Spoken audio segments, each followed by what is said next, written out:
오늘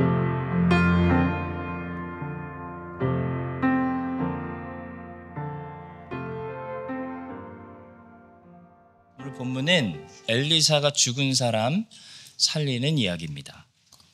성경에서 죽은 사람 살리는 이야기 총 8번 나옵니다.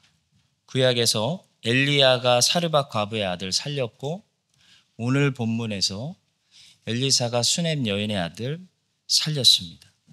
예수님께서는 3번 살렸습니다.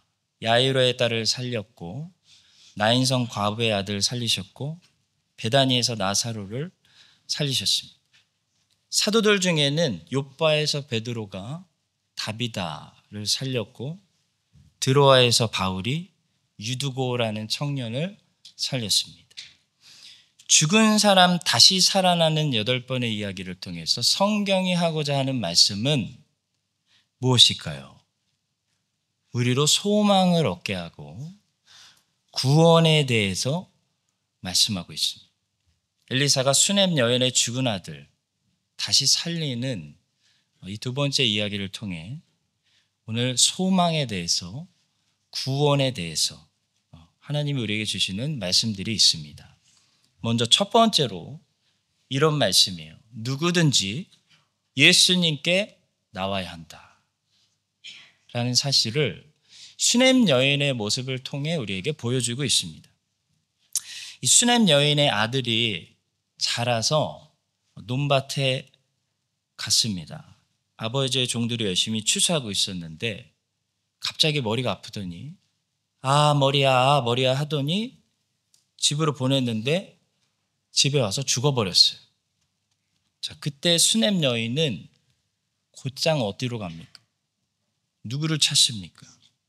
하나님이 기름 부으신 선지자, 하나님이 기름 부으신 사람을 찾아가려고 합니다. 그의 어머니가 올라가서 아들을 하나님의 사람의 침상 위에 두고 문을 닫고 나와 그 남편을 이르되 청하건대 사환 1명과 나귀 1마리를 내게로 보내소서. 내가 하나님의 사람에게 달려갔다가 돌아오리이다. 수넴 여인은 아들이 죽었을 때 아들을 엘리사의 침상 위에 두고 곧장 엘리사에게로 달려가려고 했습니다. 여러분은 문제가 생기면 곧장 어디로 달려가십니까? 누구에게 찾아가십니까? 히스기야는 랍삭의 협박 편지를 받았을 때 곧장 성전에 들어가서 하나님께 나아갔습니다. 히스기야가 사자의 손에서 편지를 받아보고 여호와의 성전에 올라가서 히스기야가 그 편지를 여호와 앞에 펴놓고 그 앞에서 히스기야가 기도하여 이르되 했습니다. 한나도 분인나가 자기는 아들이 있다고 한나의 속을 팍팍 긁어놨을 때 누구를 찾아갔습니까? 엘리 제사장 찾아간 게 아닙니다. 한나는 하나님께 달려갈 수 있는 명절만 기다리다가 하나님께 달려가서 자기 괴로운 마음을 쏟았습니다. 한나가 마음이 괴로워서 여호와께 기도하고 통곡하며, 나오미가 모압으로 이민 가서 남편 잃고 2 아들들 잃고 재산 잃고 어디로 돌아옵니까? 누구의 소식을 듣습니까? 여호와께서 양식을 주셨다 라는 소식을 들어요. 하나님께 돌아오려고 했습니다. 그 여인이 모압 지방에서 여호와께서 자기 백성을 돌보시사 그들에게 양식 주셨다 함을 듣고 이에 2 며느리와 함께 일어나 모압 지방에서 돌아오려 하여, 나오미가 돌아오려고 했다. 여러분, 이끼라는 옛날 영화 보셨나요? 유명한 대사가 있는데 돌아가죠. 이끼는 우리에게 돌아가 라고 말하지만 성경은 우리에게 돌아와 라고 말합니다. 유대인들에게 회개라는 단어는 감정적으로 울고 슬퍼하다라는 뜻보다는 방향 설정이 바뀌는 것을 말합니다.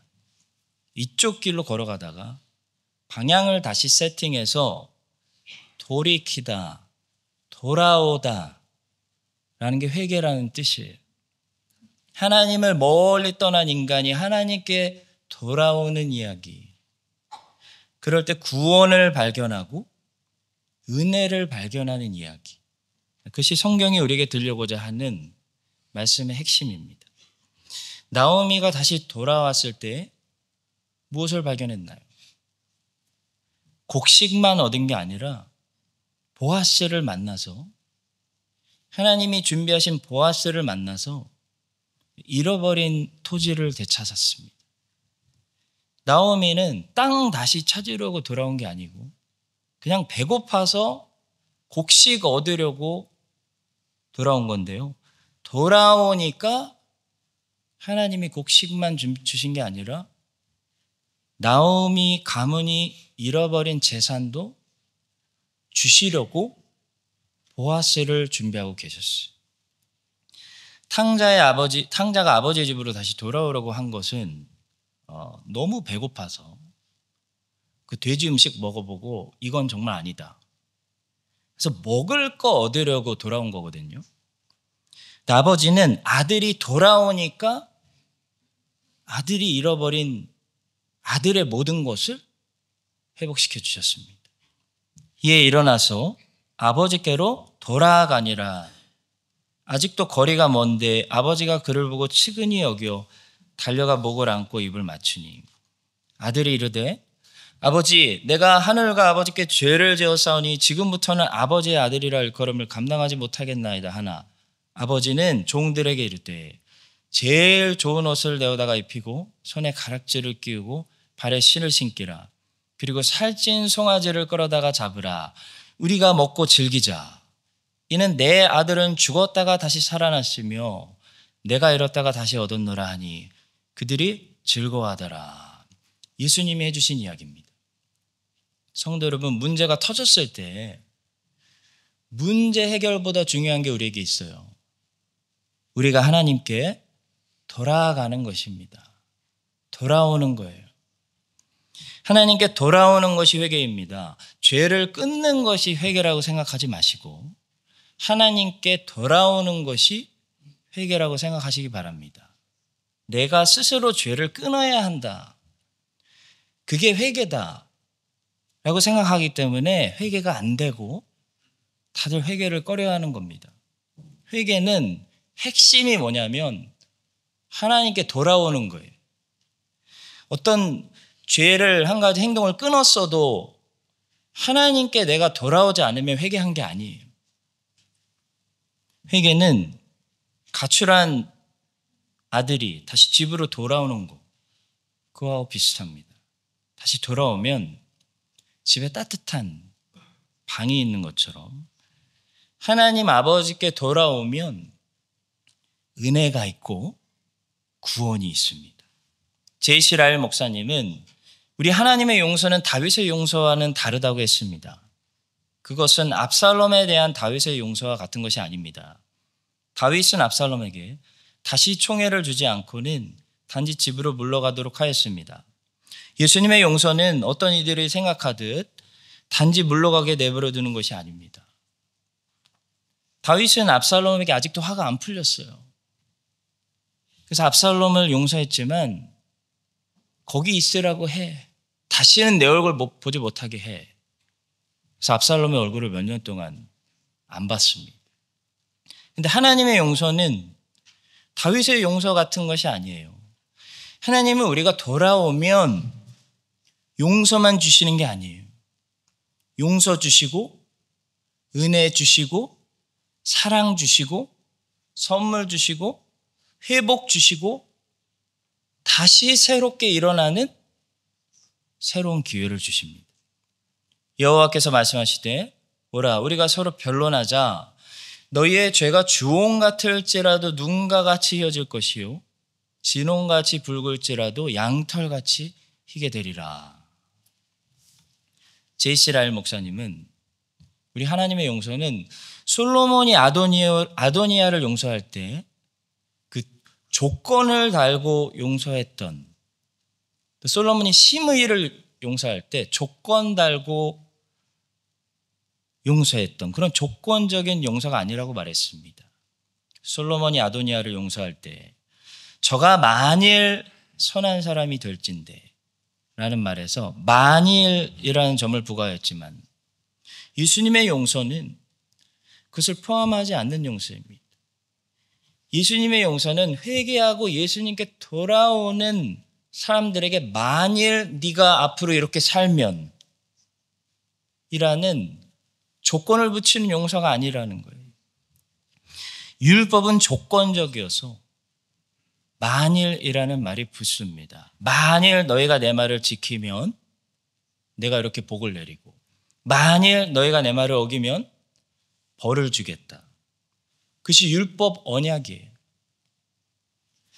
조건이 붙은 율법을 지킬 수 있는 사람은 아무도 없었습니다. 그래서 아도니아도 조건 어겨서 결국 처형당했고 시므이도 조건 어겨서 결국 처형당했어요. 이스라엘도 율법의 시내산 언약 조건 다 어겨가지고 그 율법이 약속한 복은 하나도 못 받고 그 율법이 약속한 벌은 다 받았어요. 조건이 붙은 율법으로는 구원을 우리가 얻는 것이 아니라 죄를 깨닫는 것입니다. 아, 안 되는구나. 노력해봤지만 안 되는구나. 부패성이 있구나. 원죄가 있구나. 나는 죄인이구나. 죄인 중에 내가 괴수구나. 깨닫는 것이 율법의 목적이에요. 그래서 우리를 예수님께 집중하게 복음으로 인도하는 것이 율법의 역할입니다. 율법에는 만일 너희가 라는 조건이 붙지만 복음에는 만일 너희가 라는 조건이 없습니다. 복음은 단지 믿으라라고 해요. 믿으라라는 말은 받으라 라는 말로 생각하시면 됩니다. 율법은 너의 행위로 구원과 은혜를 얻으라라고 말하는데 얻을 수 있는 사람이 한 사람도 없어요. 복음은 오직 믿음으로 구원과 은혜를 받으라라고 말하는데 받으라는데도 받지 않고 거부하는 사람들이 참 많습니다. 성도 여러분, 지금 현재 어떤 모습이세요? 이번 주 어떻게, 저번 주 어떻게 사시고 오늘 나오셨어요? 지금 어떤 모습이든지 한 가지 분명한 사실은 누구든지 예수님께 나올 수는 있습니다. 다윗이 아둘람 굴에 있었을 때 그는 환난당한 모든 자와 빚진 자와 마음이 원통한 자를 다 받아들였습니다. 누구든지 왕께 나오면 지금은 왕께서 다 받아주십니다. 아둘람 굴에 있는 왕은 하나님이 기름 부은 왕입니다. 저 왕궁에 앉아있는 사울은 하나님이 이미 버린 왕이에요. 하나님이 버린 왕은 여전히 왕궁에 있습니다.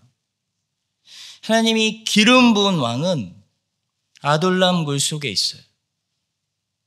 지금 다윗의 부하가 되면 다윗이 누구든지 받아줍니다. 수고하고 무거운 짐진 자들아 다 내게로 오라. 다 받아주세요. 환난당한 자든지 빚진 자든지 불구자든지 죄인 중에 괴수든지 사울처럼 교회 핍박하던 자든지 사울을 섬기던 사울의 충신이든지 다윗이 다 받아줘요. 그리고 지금 다윗의 사람이 되면 다윗이 하나님의 뜻대로 왕이 될 때 같이 나라를 다스리게 됩니다. 그러나 지금 하나님이 버린 왕 사울을 따르면요, 지금은 세상에서 잘 나가는 것 같지만 사울이 어느 날 갑자기 망했어요. 전쟁 터져서. 그것처럼, 그리고 그의 부하들이 전쟁에서 전부 비참하게 죽은 것처럼 세상과 함께 갑자기 망하게 되는 것입니다. 수넴 여인은 하나님이 기름 부으신 하나님의 선지자 엘리사를 향해 뛰어가고 있습니다. 우리도 지금 하나님이 기름 부으신 하나님의 아들 예수님을 향해 오늘 다들 뛰셔야 됩니다. 뛰어가야 됩니다. 지금 돌아가면, 오늘 돌아오면 누구든지 예수님이 받아주시고 은혜와 구원을 주세요. 여러분과 제가 이 사실을 기억하고 주일에 하나님께 돌아가고 예수님께 달려가는 그런 주일이 되시기를 예수님의 이름으로 축복합니다. 자, 두 번째로 사람들 앞에서는 입술을 굳게 지키시고 하나님 앞에 쏟아내세요 라는 말씀을 하고 있어요. 자, 오늘 이야기에서 수넴 여인의 행동을 보면요, 처음에는 좀 이상할 정도로 사람들 앞에서는 입술을 굳게 지키는 모습을 볼 수 있습니다. 수넴 여인은 하나님이 기름 부으신 엘리사에게 이 사실을 먼저 얘기할 때까지 남편에게도 아이가 죽었다는 사실을 이야기하지 않아요. 남편은 아들이 죽은 사실을 모르고 아내에게 오늘 초하루도 아니고 안식일도 아닌데 평일인데 왜 급하게 하나님의 사람한테 또 가려고 합니까? 그렇게 물었습니다. 23절입니다. 그 남편이 이르되 초하루도 아니요 안식일도 아니거늘 그대가 오늘 어찌하여 그에게 나아가고자 하느냐 하는지라. 그랬더니 뭐라고 해요? 여인이 이르되 평안을 비나이다. 아이가 죽은 거 아직 얘기 안 해요. 또 여인이 이제 갈멜산에 도착할 때 엘리사가 알고 게하시를 먼저 보냈습니다. 게하시가 안녕을 물을 때 여인은 엘리사에게 이 사실을 말할 때까지 다른 사람에게 게하시에게도 아들이 죽은 사실을 이야기하지 않습니다. 26절입니다. 너는 달려가서 그를 맞아 이르기를 너는 평안하냐 내 남편이 평안하냐 아이가 평안하냐 하라 했더니 여인이 대답하되 뭐라고 합니까? 평안합니다. 그랬던 여인이 하나님이 기름 부으신 자 엘리사를 보자마자 쓰러져요. 달의 힘이 풀립니다. 그의 발을 붙잡았어요. 그리고 처음으로 아이가 죽어서 내 마음이 너무 아프다는 사실을 얘기하고 자신의 괴로움을 쏟아내고 있습니다. 산에 이르러 하나님의 사람에게 나아가서 그 발을 아는지라. 여인이 이르되 내가 내 주께 아들을 구하되이까 나를 속이지 말라고 내가 말하지 아니하되이까. 막 거의 따지듯이 괴로움을 쏟아내고 있어요. 성도 여러분, 여기서 우리가 주목해야 할 것은 수넴 여인은 하나님의 사람을 만나서 모든 것을 얘기할 때까지 입을 굳게 지키고 이 사람 저 사람에게 괴로움을 쏟아내지 않았다는 사실입니다. 어떤 면에서 수넴 여인은 한나보다 더 훌륭한 여인의 모습을 우리에게 보여주고 있습니다. 한나는 괴로울 때 어떻게 했냐면 그 괴로움을 남편 엘가나 앞에서 보였습니다. 한나는 자주 울었고 음식도 먹지 않았습니다. 그래서 엘가나가 걱정이 돼서 한나에게 말했어요.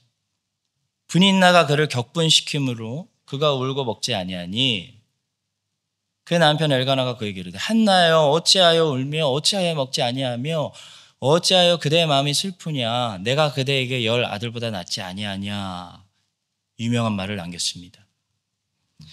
한나는 아들이 없다고 사람들 앞에서 자주 울었어요. 그리고 먹지도 않고 자꾸 살이 빠짐으로 엘가나에게 걱정과 근심을 주었는데 본문의 수넴 여인은 아들이 죽었는데도 아무에게도 걱정을 끼치지 않고 오직 하나님이 기름 부으신 선지자에게 나아가서 자기의 괴로움을 쏟아내고 있는 것을 보게 됩니다. 그래도 한나는 라헬보단 나은 것 같아요. 라헬은 아들 못 낳는다고 남편 야곱에게 협박했어요.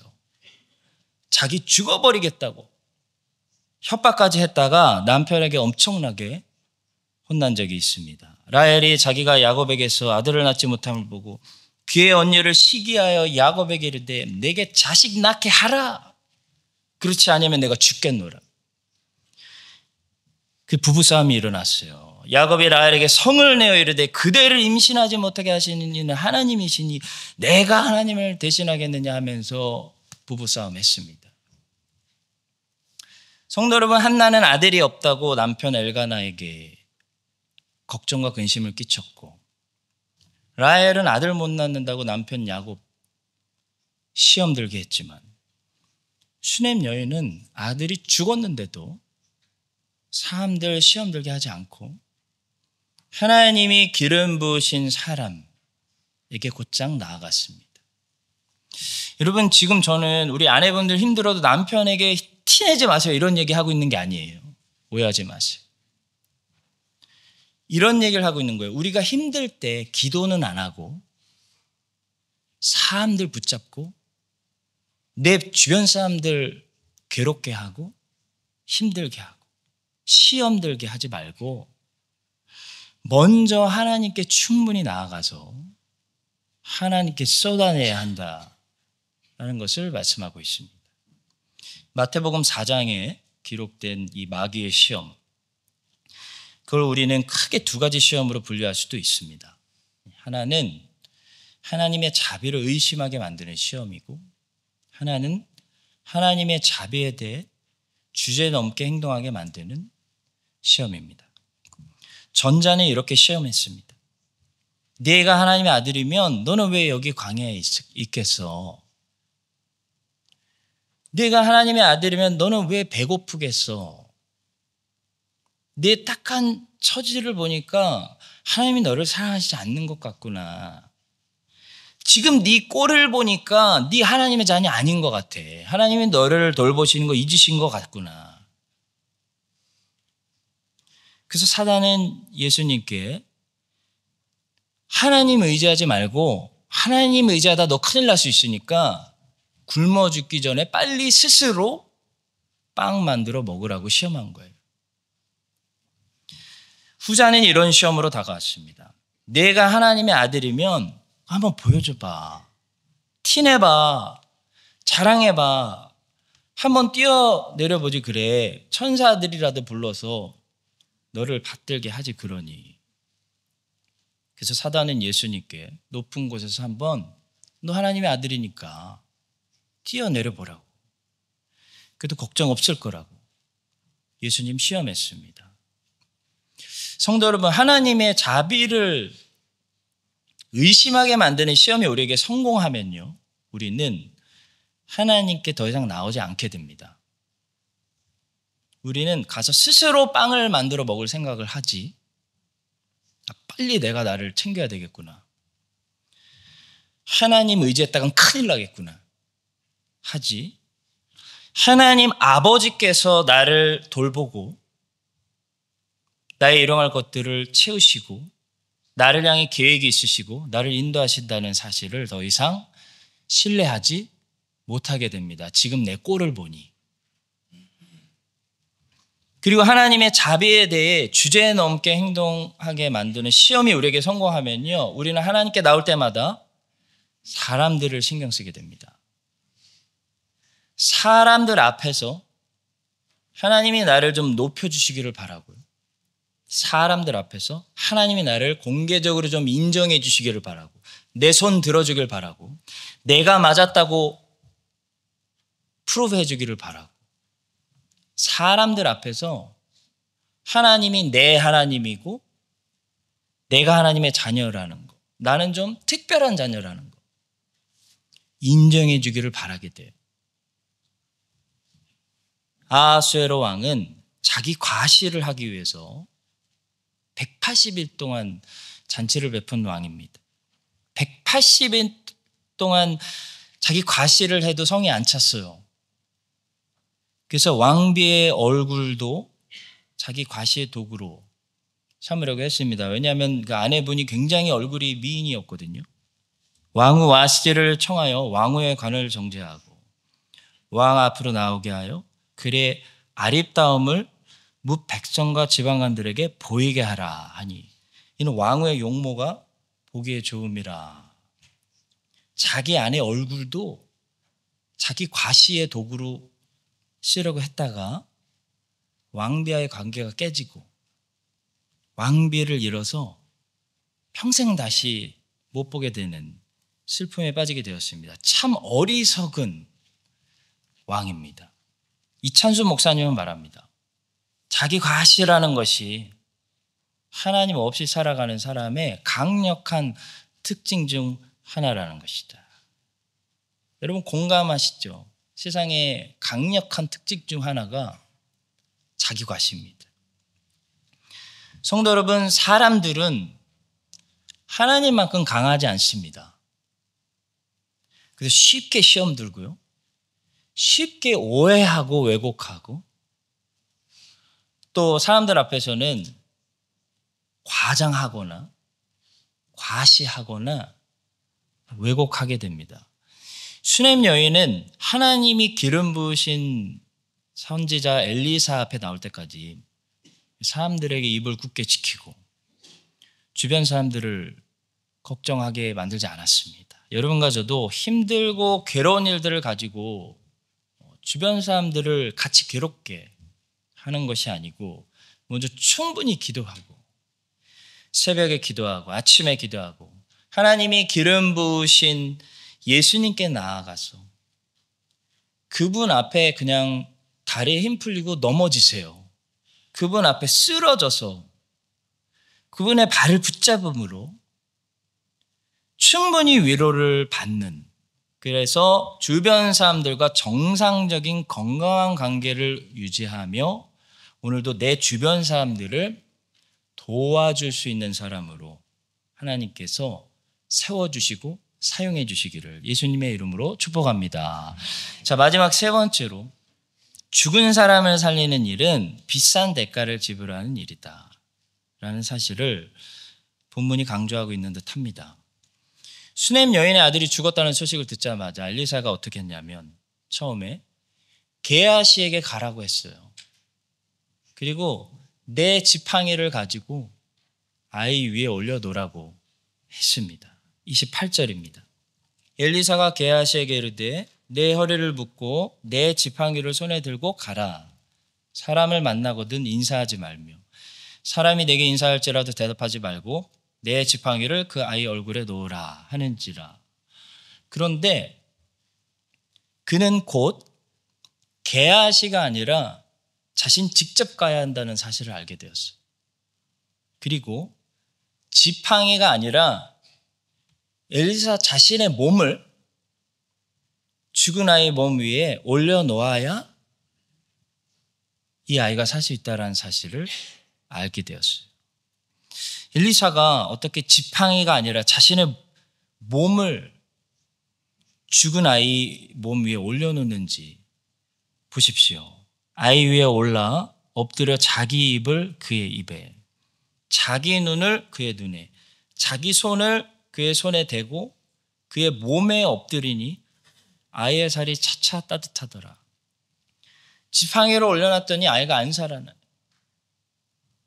근데 엘리사가 자기 입을 주고 자기 눈을 주고 자기 손을 주는 마음으로 자기 몸을 올려놓으니까 아이가 살기 시작해.